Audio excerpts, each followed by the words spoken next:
melaporkan ibu kandungnya ke pihak berwajib di Polres Metro Bekasi melaporkan. Rodiah, nenek berusia 72 tahun yang sudah lumpuh ini mendatangi kantor Polres Metro Bekasi dengan menggunakan kursi roda. Ia terpaksa memenuhi panggilan polisi lantaran dilaporkan oleh putri kandungnya sendiri. Rodiah dituduh telah menggelapkan surat tanah yang merupakan warisan keluarga.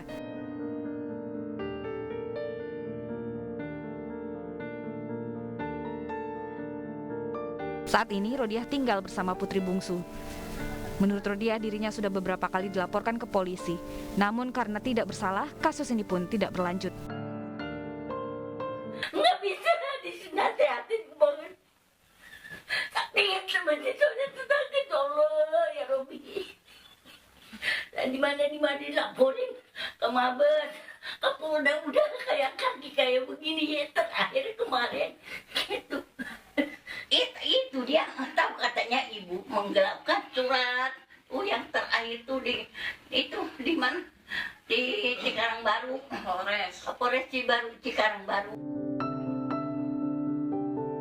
Tak hanya dilaporkan ke polisi, Rodiah juga sering mendapat teror dari putri sulung dan 4 anak kandungnya yang lain.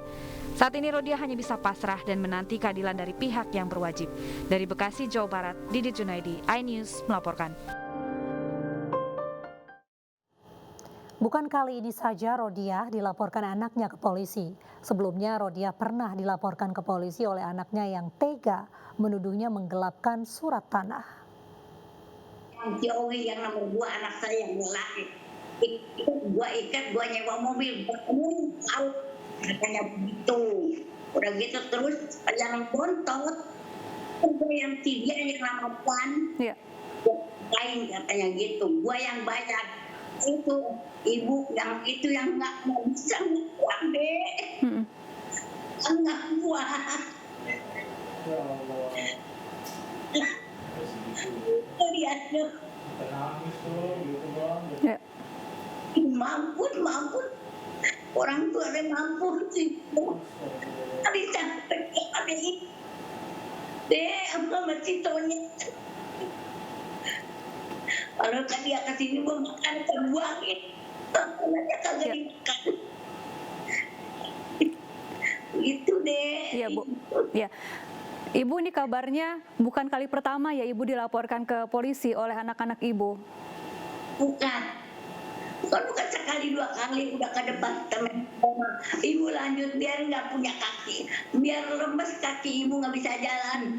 Ada anak ibu yang lelaki nomor 2. Nggak masuk, ibu gendong mama itu dek. Ya. Pernahkah ada upaya menyelesaikan masalah ini secara kekeluargaan, Bu, berbicara baik-baik begitu? Nggak bisa dia nggak mau lanjut aja kan di Departemen Agama, kata ini hakim emang nggak bisa didamaikan sama orang tua, nggak lanjut tadi ya begitu. Dia bawa ini apa tuh yang itu tuh yang notaris dibawa sama dia kan gitu. Pas notaris itu saudaranya suami saya elu nih ya kan gitu, elu sama siapa, tante gua sama anak gua aja yang ikut sama gua pisaunya diomelin sama hakim semuanya tuh dia. Kamu emang nggak ada ini lagi, suruh keluar tuh, itu lihat.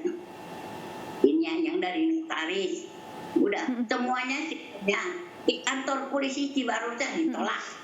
Itu sekarang kan di Departemen Agama udah ada ibu punya keputusannya.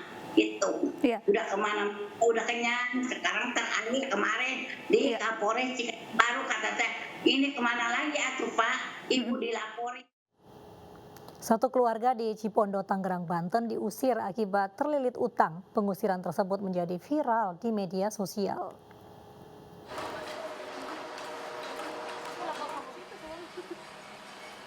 Keluarga Rahmawati menyabangi rumah yang saat ini jadi sengketa di Jalan Ketapang Dongkal, Kecamatan Cipondo, Kota Tangerang.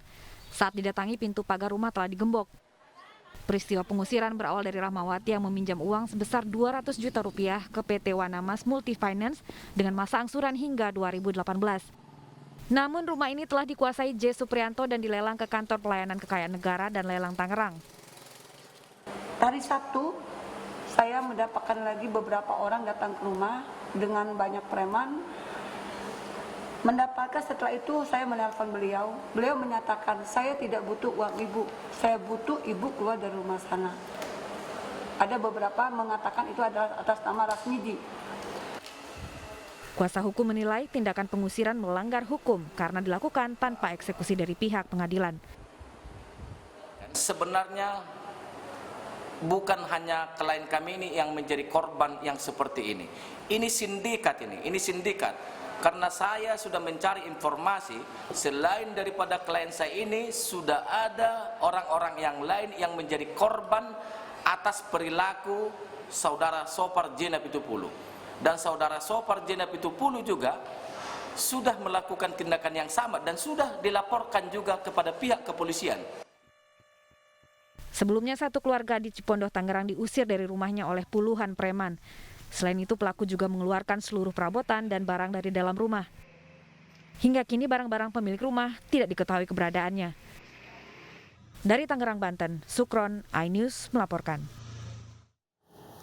Istri yang sempat dituntut 1 tahun penjara gara-gara memarahi suaminya yang sedang mabuk, akhirnya divonis bebas. Mendengar putusan tersebut, Valencia langsung sujud syukur di hadapan majelis hakim.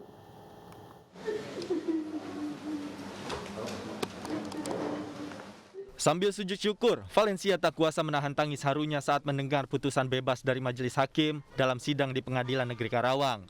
Valencia dinyatakan bebas dan tidak terbukti melakukan tindak kekerasan dalam rumah tangga secara psikis terhadap mantan suaminya, Chan Yun Ching. Saya sampaikan kepada majelis hakim Pengadilan Negeri Karawang Bapak Jaksa Agung dan jajaran Kejaksaan Republik Indonesia yang telah memberikan keadilan kepada saya dan keluarga. Terima kasih kepada Bapak Kapolda Jabar yang telah menemukan dan terima kasih banyak kepada para pemerhati hukum dan Komnas Perempuan Indonesia. Kiranya keadilan bagi kaum wanita Indonesia semakin baik. Juga kepada Ibu Rika Purbalingga, Pak Muhammad Faris. Valencia, ibu 2 anak tersebut sempat dituntut 1 tahun penjara gara-gara marahi suaminya yang pulang dalam kondisi mabuk. Setelah kasusnya ditangani Kejaksaan Agung, Jaksa Penuntut Umum akhirnya mencabut tuntutannya serta menyatakan bahwa Valencia tidak terbukti melakukan tindak kekerasan dalam rumah tangga atau KDRT. Dari Karawang, Jawa Barat, Muhammad Fahrudin, iNews melaporkan. Selebritas Nia Ramadhani dan suaminya Ardi Bakri telat 2 jam dalam sidang perdana kasus penyalahgunaan narkotika. Meski beralasan sakit, hakim tetap memberikan peringatan.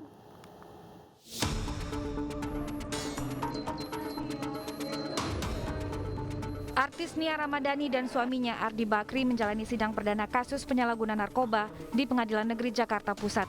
Sidang pembacaan dakwaan yang dijadwalkan mulai pukul 10 pagi tadi mundur menjadi pukul 12.30 karena kedua terdakwa terlambat hadir. Hakim pun menegur mereka. Dalam sidang yang digelar secara hybrid ini, Jaksa Penuntut Umum menghadirkan 3 orang saksi dari anggota kepolisian. Hasilnya positif mengandung methamphetamine atau sisa. Yang lain apa lagi? Bom, Pak. Yang bom itu. Iya betul. Saudara tidak tahu hasilnya? Tidak tahu apakah bom, tidak tahu hasilnya. Saya sebenarnya nggak tahu apakah penggeledahan itu akhirnya sama apa tidak seperti yang saya mengerti.